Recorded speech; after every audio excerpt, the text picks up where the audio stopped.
Hey guys, Joey Z Tech here, and look at this. Oh, this is the ASUS ROG 34-inch ultra widescreen monitor that that ASUS sells. It is a beast. It's got like every feature you want in a monitor, almost every feature, and more. It's an ultra widescreen IPS. It's 3440 by 1440p. It's curved. You can overclock it to 100 hertz. It's got a frameless design. The bezel is super tiny, and it even has G-Sync. Yeah, this thing is a beast. I've been eyeing it for a while. I picked it up on Black Friday. Really good deal. It was about $1,000. Yeah, so those are the main specs of this monitor. So let's go ahead and dig in. One thing I didn't think about is how the hell am I gonna get this out? This is gonna be a struggle. Definitely don't want to break this pointed out. I'm a little worried, to be honest. So, if it comes down to it, I might just go ahead and grab a pair of scissors and just plow right into it.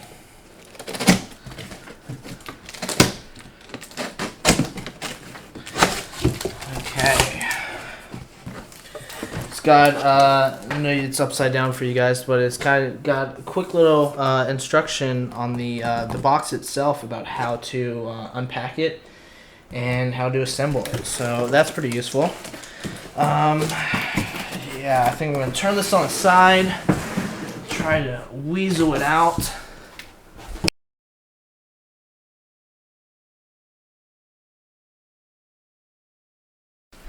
Alright, yeah, no, super tight, and that's a good thing. You definitely don't want this moving around while it's shipping to you.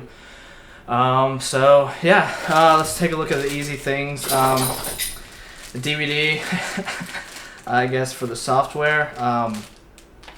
People still have DVD ROMs in their computer, but it's got some instructions there on how to assemble it. Okay, USB 3.0, that's useful. We'll see how many ports on the back it has. Little cable for your power.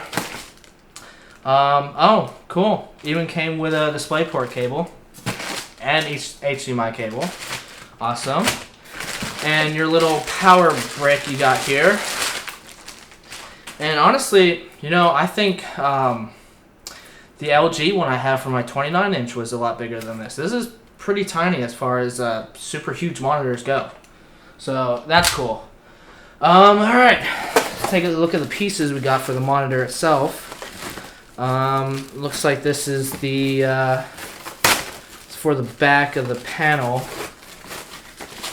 Yeah, I think it is. A lot of monitors have a covering, so you can plug in your devices, and you can cover them up right there. Yeah, it looks like just plastic, but it has a nice little design there.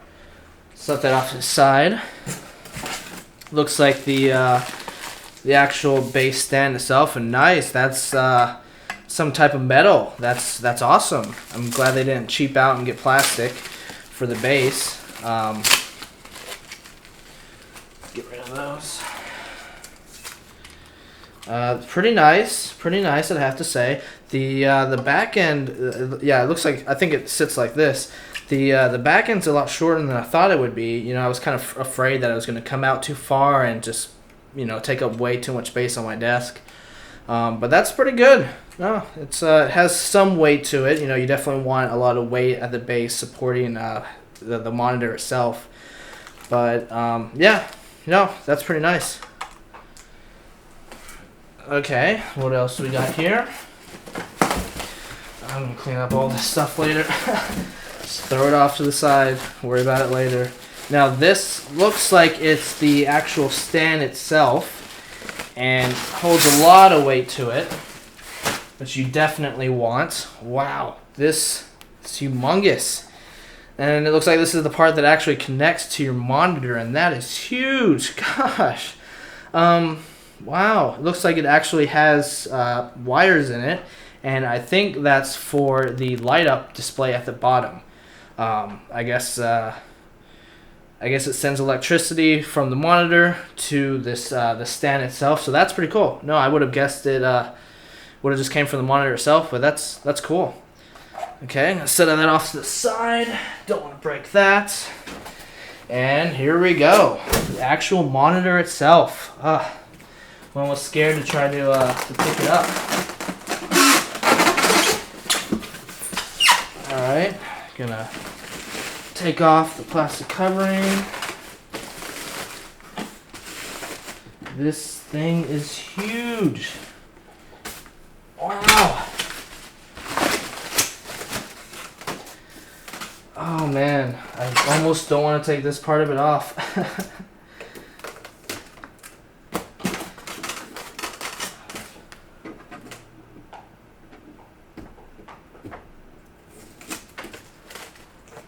Will you look at that?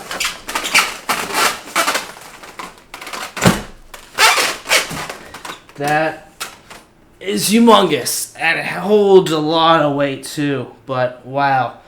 Look at that curve. That is going to be nice. Wow, can't believe I have a monitor this huge now. That is awesome. Wow. And yeah, the bezel, super tiny. I don't know if you can tell from here. Of course, it's going to have an internal bezel, not the screen. The display isn't actually going to go that far. A lot of monitors with thin bezels like this is going to have some sort of thickness to the edges. Take a look at the back here. Okay, so let's see what kind of ports we got back here. I really want to know how many USB ports we got. So looks like 4. Got 4 USB ports on the back of this thing. So that's and they're all USB 3.0 too. So that is useful. I'm already maxing out all my USBs, so that is nice. But wow, look at this. And it even has your OSD. I don't want to break this, show you. It has its OSD controls right here, and this one is, you can barely tell, but it's a joystick too. So just reach around and mess with the settings on the back. But the back has a really nice display to it too. You know, it's all plastic, of course. Looks like you got your fans in the back. But it has a nice display. Of course, you're never going to really look at the back too much. You know, most people just have their monitors facing the back of the wall. But this is gorgeous, and it looks like, yeah, no, the bottom of it looks plastic as well. It's a harder plastic from the looks of it, but nevertheless, it is plastic. It would have been nice if that was metal. But wow, this is huge. Yeah, I'm going to go ahead and assemble it real quick.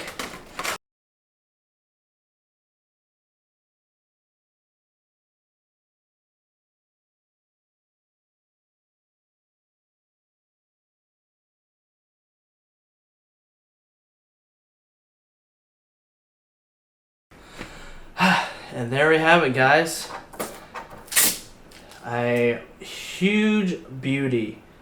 Wow, yeah, it wasn't too bad to assemble it. I just had to look on the box for it. I'm glad they have that, so I don't have to bust out all the paperwork that comes with it. Extremely hard manuals sometimes. Just looked at the box, pretty straightforward. But this thing is huge. It has a really nice turn radius there. I've never seen a monitor with such a turn radius. Almost looks like I might have assembled it wrong. It turns that way more than it does this way. I'll take a look at that later, but I mean, I'm pretty much going to have it straight for the most part. Maybe I had it at an angle anyways in the first place. But wow. Yeah, it definitely holds a lot of weight to it. And even if you look at it from the side, it almost looks as if, you know, it might topple over. But you got to remember, it is curved, so there's not as much thickness in the front as it looks. Excuse me, but yeah, no, this is amazing. I can't wait to start playing with this thing. So yeah, I'm going to maybe throw this on and see how well, you know, Battlefield 1 runs on it. So yeah, let's go check that out. Okay guys, so I have it all set up. This thing is humongous. It is crazy how big that is. Now I'm comparing it to my 29-inch ultra wide screen, which I thought, you know, was pretty big in the first place, but huge difference. I'm going to try to scale it back here. It's insane the differences between these two things. You know, just for scale, you know, there's my keyboard. It's already a wide keyboard because it has all the keys on the side here, but boom. Now, I was playing around with the color settings for quite a while. I still think I like how my LG is set up.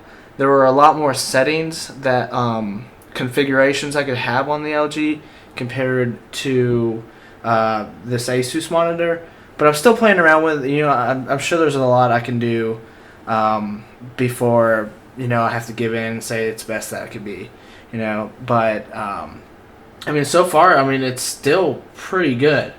I'm just, in the back of my mind, I'm comparing it, you know, as you can kind of see here, the whites are whiter, and I think the darks are darker. So I'm still playing around with that, but, yeah, so I was going to go ahead and launch Battlefield and see how that runs. Alright guys, so I loaded up Battlefield and messed with my settings a little bit, and I feel like this is pretty good. I'm really happy with it. You know, I can really zoom in on things and get to see pretty close up. Now, you know, since this is a 1440p, I think I may need a new graphics card to handle pushing out that resolution. Before I just had a 1080p widescreen, so it wasn't that difficult. But now I can definitely tell that my frames are dropping a little bit. Now I did load up, I don't know if you can see over here, but I did load up the monitor's FPS counter that it has, and it's not really updating correctly. You know, I can definitely tell some parts where it isn't running at, you know, 60 FPS, and I alt-tabbed. It was supposed to be 100 Hz, and I alt-tabbed, and I think it bumped it back down to 60. That may be a G-Sync thing. I'm not sure. I've never used G-Sync before. But I did notice that I cranked it back down to 60, but I definitely am not getting a full 60 frames the whole time.